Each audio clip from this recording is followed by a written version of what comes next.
बेटा आज हम पढ़ेंगे चतुर्दश पाठ 14 आर्यभट्ट।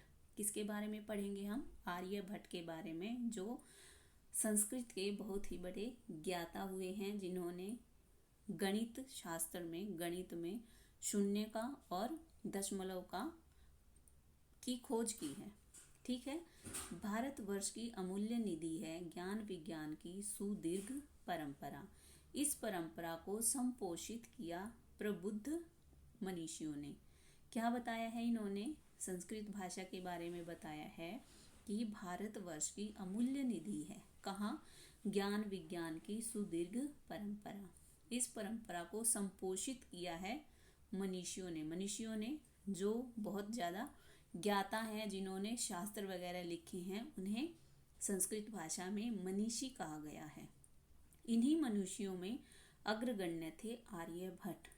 अग्र आगे, गण्य गिने जाने वाले, सबसे आगे गिने जाने वाले थे आर्यभट्ट। दशमलव पद्धति आदि के प्रारंभिक प्रयोक्ता आर्यभट्ट ने गणित को नई दिशा दी। इन्हें एवं इनके परिवर्तित सिद्धांतों को तत्कालीन रूढ़िवादियों का विरोध झेलना पड़ा। जब किसी नए काम की शुरुआत की जाती है, किसी नई चीज की खोज होती है या किसी नए कानून की को लागू किया जाता है, तो उसका विरोध अवश्य होता है। इसी कारण से आर्यभट्ट ने भी रूढ़िवादियों का विरोध झेलना पड़ा। वस्तुतः गणित को विज्ञान बनाने वाले, गणित को क्या बनाया उन्होंने? विज्ञान बनाया। गणितीय गणना पद्धति के द्वारा, गणित की जो गणना पद्धति है, गणना पद्धति गिनने वाली पद्धति के द्वारा आकाशीय पिंडों की गति का परिवर्तन करने वाले ये प्रथम आचार्य थे। आकाशीय जो पिंड हैं, जिन्हें आप लोग नक्षत्र कहते हैं, आकाश में जितने भी आकाशीय पिंड हैं, जैसे कोई तारा है, जैसे ध्रुव तारा है, या किसी भी प्रकार का कोई भी आकाश में होने वाली कोई भी गतिविधि है, उसके प्रथम आचार्य, उनका ज्ञान कराने वाले कौन थे? आर्यभट्ट।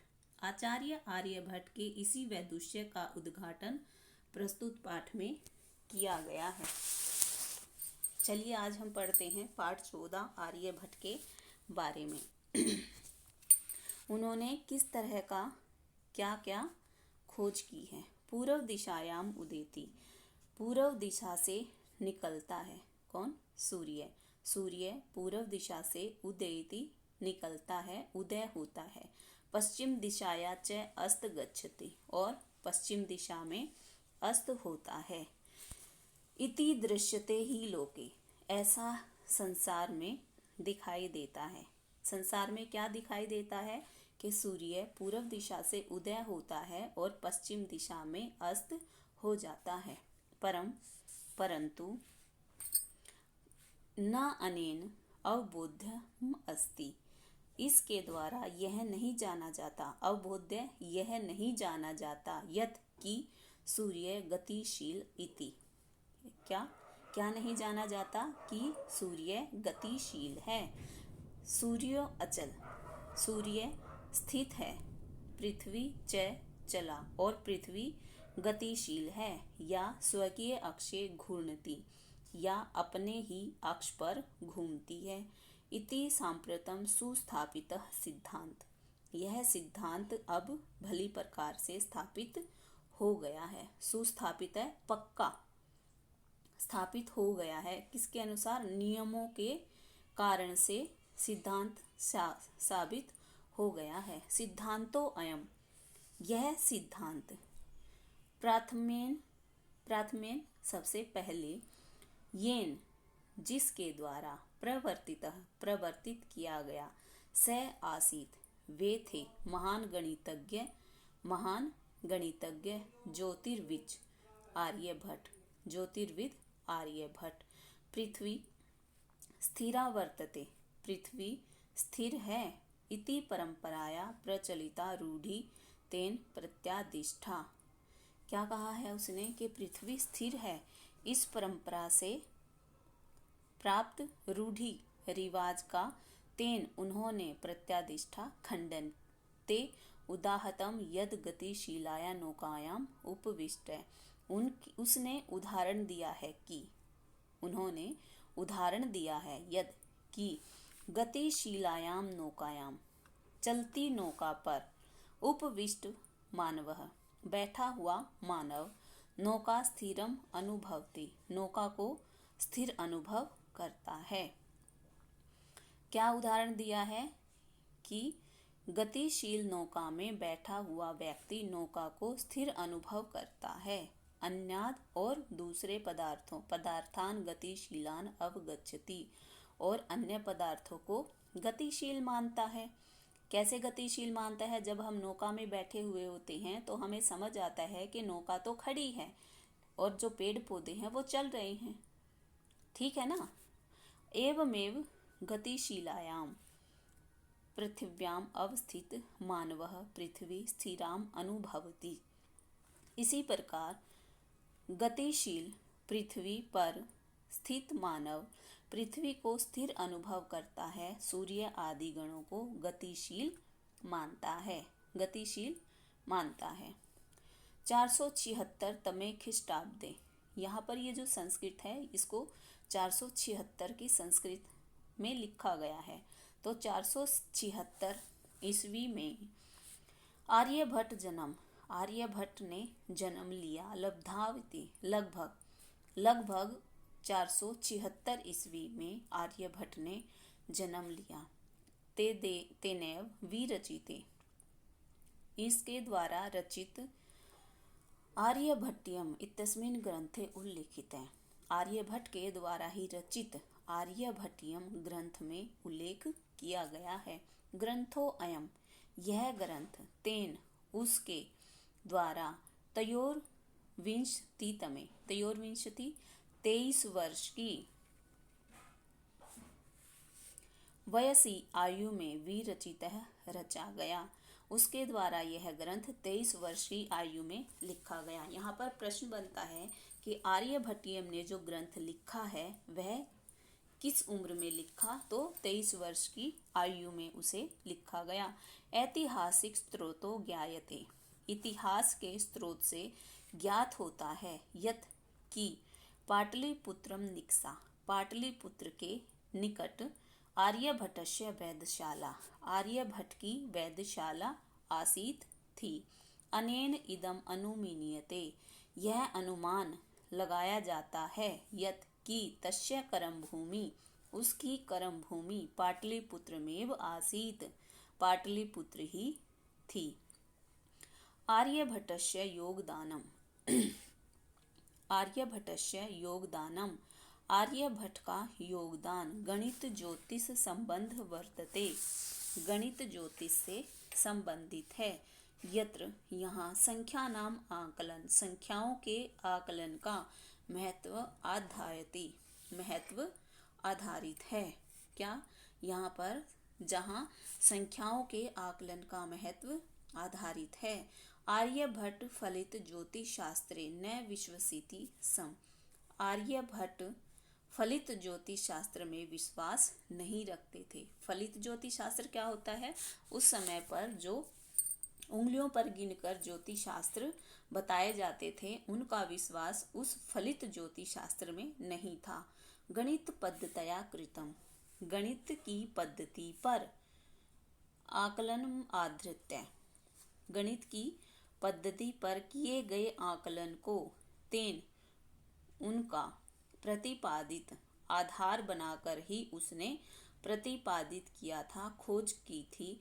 यद ग्रहणे की, ग्रहणे जो ग्रहण लगता है, राहु केतु नाम को दानवो न अस्ति कारणम, यत की ग्रहण में राहु और केतु नामक दानव इसका कारण नहीं है। तत्र तु सूर्य चंद्र पृथ्वी, तत्र वहाँ, तु तो सूर्य चंद्र पृथ्वी इति त्रीणि एव कारणानि, तीन ही कारण हैं। ग्रहण का कारण क्या है? सूर्य, चंद्र और पृथ्वी, ये तीनों ही ग्रहण का कारण है। सूर्य परितः प्रभ्रमतया पृथ्वी, सूर्य पृथ्वी के चारों ओर, सूर्य के सूर्य परितः भ्रमत्या पृथ्वी। पृथ्वी सूर्य के चारों ओर घूमती है। सूर्य से परिक्रमा पथेन संयोगाद ग्रहण भवति। और चंद्रमा की परिक्रमा करते हुए रास्ते में संयोग से ग्रहण हो जाता है। क्या कहा है इसने कहा है सूर्य के चारों ओर घूमती हुई पृथ्वी का चंद्रमा के परिक्रमा पथेन, चंद्रमा के पथ के सामने, जब चंद्रमा पृथ्वी की परिक्रमा करता है तो उसके सामने या उसके साथ संयोग से ग्रहण होता है। यदा पृथ्वी छाया पातेन, जब पृथ्वी की छाया पड़ने से चंद्रस्य प्रकाश अवरुद्धते, चंद्रमा का प्रकाश रुक जाता है, तदा तब चंद्र ग्रहण भवति, चंद्र ग्रहण होता है। तथैव उसी प्रकार पृथ्वी सूर्यो मध्ये, पृथ्वी और सूर्य के मध्य समागतस्य, मध्य में आए हुए चंद्रस्य छाया पातेन, चंद्रमा की छाया पड़ने से सूर्य ग्रहण दृश्यते, सूर्य ग्रहण दिखाई देता है। समझ आया? दोबारा देखिए, जब पृथ्वी की छाया पड़ने से चंद्रमा का प्रकाश रुक जाता है तब चंद्र ग्रहण होता है। उसी प्रकार से पृथ्वी और सूर्य के मध्य आए चंद्रमा की छाया पड़ने से सूर्य ग्रहण दिखाई देता है। अगला पहरा पढ़ते हैं। समाजे नूतनानाम, समाज में नूतनानाम नए, विचाराणाम विचारों को, स्वीकार करने में प्राय सामान्य जना, सामान्य लोग कठिन्य अनुभवन्ति, कठिनता का अनुभव करते हैं। भारतीय ज्योतिषशास्त्र में तथैव उसी प्रकार आर्यभट्टस्य अपि विरोध अभवत्, उसी प्रकार आर्यभट्ट का विरोध भी हुआ। तस्य सिद्धांता उपेक्षिता, उसके सिद्धांत की उपेक्षा की गई। स पंडितम मन्यानाम उपहास पात्रम जातः, वह अपने आप को विद्वान मानने वाले लोगों का मजाक का पात्र बन गए। जो व्यक्ति अपने आप को पंडित समझते थे उनके द्वारा आर्यभट्ट उपहास का, मजाक का पात्र बन गए। पुनरअपि, फिर भी, तस्य दृष्टि, उसकी दृष्टि, काल गति गामिनी दृष्टा, उसकी जो दृष्टि है समय को लांघने वाली दृष्टि साबित हुई। आधुनिक वैज्ञानिक जो आज के समय के वैज्ञानिक हैं, उन्होंने तस्य च सिद्धांते समादरः प्रकटितः, उनके प्रति, आधुनिक विद्वानों ने उसके प्रति तथा उसके सिद्धांत के प्रति आदर प्रकट किया। अस्मादेव कारणाद, इसी कारण से, अस्माकं हमारे, प्रथमो उपग्रहस्य नाम आर्यभट्ट इति कृतम्, पहले उपग्रह का नाम आर्यभट्ट रखा गया। वस्तुतः, वास्तव में, भारतीय गणित परंपरा अथ च विज्ञान परंपराया, और विज्ञान परंपरा के एकः शिखर पुरुष आसीत, एक शिखर पुरुष थे। शायद आप लोगों को ये पाठ समझ आया होगा। यदि नहीं आया है तो कमेंट बॉक्स में मैसेज कीजिए। आज के लिए इतना ही। धन्यवाद।